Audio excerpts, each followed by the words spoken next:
el mito que conlleva era más grande era que la más grande, y película. que me parece que tiene que ver con la esencia que después de lo que yo me voy nutriendo, o sea, trabajar como con ciertos mitos, lo mismo que los temas que tienen que ver con la historia y lo político. Mi registro es audiovisual y de lectura. Yo a veces, nazismo y peronismo son dos temáticas así que a mí me fascinaron, que son audiovisuales. Yo no viví el peronismo en su esencia y el nazismo menos, pero sí sobre lecturas y sobre películas y sobre documentales. Me acuerdo que de chico había leído una cosa que decía que si escribís sobre determinada historia política no te podés meter con la historia privada y la historia cotidiana de esos personajes históricos. Y realmente a mí eso es justamente lo que más me interesó. Entonces con Patricia, Patricia había traído una anécdota que era de Madrid, en Puerta de Hierro. No está más esto, pero cuando te llevaban a la visita guiada, te decían, allá vivió Perón y acá al lado vivió Ava Gardner durante 3 meses, ¿no? La actriz de Hollywood. Y nosotros decíamos, bueno, durante 3 meses fueron vecinos estos dos.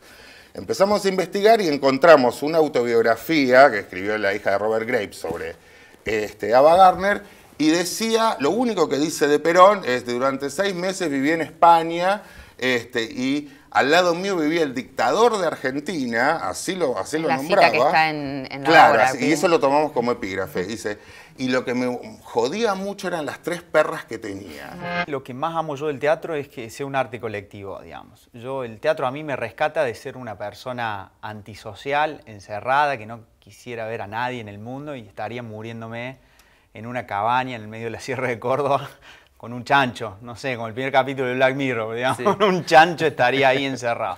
Pero el teatro lo que me lleva es a eso, a esa discusión política, a tener que salir de mi casa, Y entonces esa escritura en la escena también me parece extraordinaria del teatro, de que los actores puedan improvisar, de que uno pueda devolverles textos, de que uno pueda devolverles estructuras, escaletas, y que ellos lo prueben y vuelva, es extraordinario. Pero también me gusta ese lado introspectivo de la soledad del escritor, del sonido de mi máquina de escribir.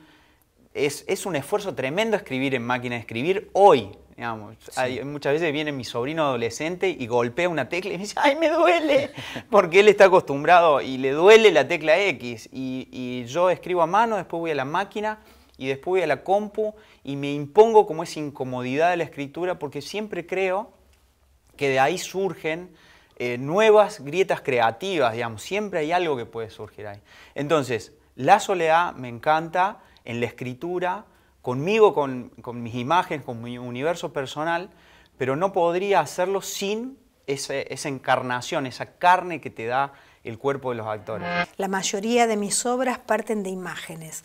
Si bien son imágenes que a veces tienen que ver con lo onírico, con espacios reales o con espacios imaginados,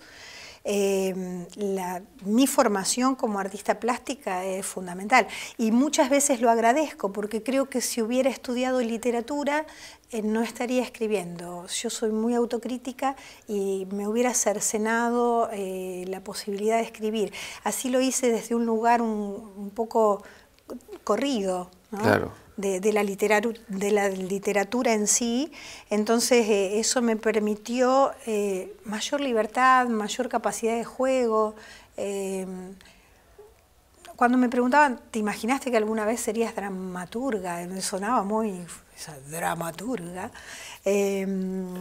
No, sí me imaginé escribiendo sin parar, o dirigiendo o actuando, pero este lugar que después me fue ganando, como escribir para el teatro o desde el teatro, no lo había imaginado antes. Lo que más me interesa en el conflicto en sí de las obras es el conflicto personal, privado, que sabemos que no son muchos, ¿no? Si nos ponemos a reducirlos, quedan muy poquitos conflictos posibles. El tema es de qué lugar uno los está contando. Eso sería lo novedoso. Y a mí me gusta esos conflictos privados atravesarlos por los conflictos externos al interior de la casa, digamos, ¿no? Que estén atravesados por hechos sociales o políticos fuertes. De modo tal que esos hechos sean tan fuertes que no pueda escapar el conflicto personal. Me parece que eso potencia la obra de una manera increíble porque estamos sumando a un conflicto pequeño o un microconflicto una cosa mucho mayor que se mete dentro de tu casa necesariamente, es decir, del cual no se puede escapar. Mi sueño sería que en algún momento se pudieran montar todas las obras en una misma ciudad y donde uno tuviera como una especie de mapa para decir, bueno, yo veo esta obra, quiero saber qué pasó con esta otra cosa y voy a ver la otra, ¿no? Una especie así de gran rizoma deforme. Y hay en esa búsqueda dramatúrgica, digamos, como en esa innovación dramatúrgica, una decisión de buscar nuevas formas, de buscar nuevos lenguajes, de... Sí, hay una decisión, no sé si buscar una nueva forma, pero sí, digo, hay una decisión de trabajar sobre las formas. ¿No? Digo, a mí me interesa mucho pensar cómo construimos nosotros en el teatro nuestra contemporaneidad, ¿no? Entonces,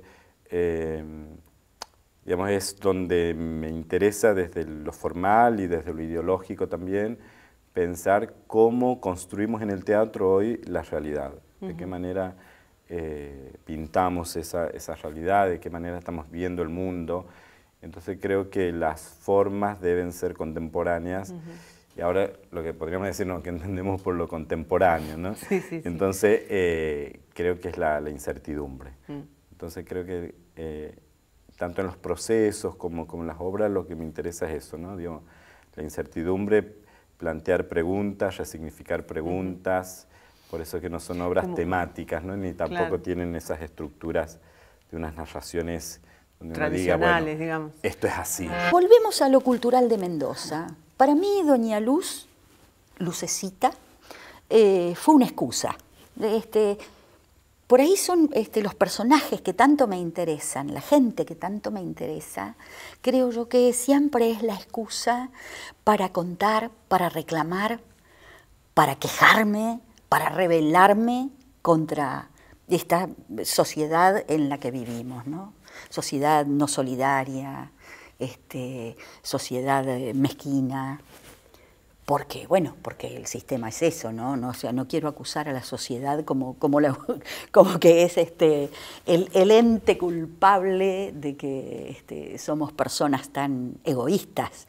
Es cierto, el sistema nos lleva a esto, pero precisamente esos personajes me dan el espacio, la filosofía, el paisaje para reclamar contra esta sociedad.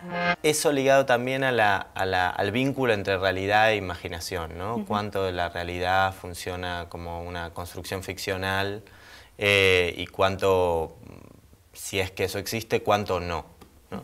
Entonces, trabajando en pensando en eso, construimos la historia de Luisa, que es un personaje que perdió a alguien muy querido, aparentemente su pareja, pero podría ser cualquier persona muy querida, que muere y de alguna manera la obra es una hora en la cabeza o en la mente o en la imaginación de Luisa, mientras convive con esa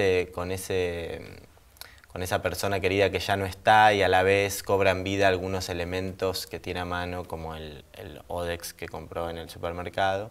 Y esa historia de ese personaje nos permitía como poner en juego algunas ideas sobre esa relación entre realidad e imaginación, ¿no? Y el proceso de ir escribiendo al mismo tiempo tiene que ver con lanzar una materia prima poética inicial que tiene que ver con determinados personajes, ciertas textualidades posibles, algunos textos sueltos, algunas situaciones, y empezar a trabajar eso con los actores y ir recortando y decidiendo cuáles de esas opciones funcionan mejor en ese grupo humano y de acuerdo al tema o a las preguntas a las que estamos rondando, hasta llegar a un resultado final. Es como una primera etapa en donde esos textos tienen que ver con un humor, con un trabajo con el absurdo, que a mí me encantaba, una especie de, no tan directo, pero se opera ahí una especie de traslación del humor de Ionesco o de los hermanos Marx a situaciones nacionales, si se quiere, o idiosincráticas argentinas. Como ahí en Floresta hay como muchos juegos del humor de los hermanos Marx, de Ionesco, de Woody Allen, de los Monty Python, ese humor que a mí siempre me había gustado, bueno, trasladado a situaciones en Argentina que yo no había visto como ese cruce, ¿no? Y en Disparate más aún se acentúa eso porque es un matrimonio muy argentino, que me parece muy reconocible. Y ahí sí ya era como más consciente la operación de trasladar esta cosa ionesco a algo que tuviera que ver con cómo hablamos los argentinos.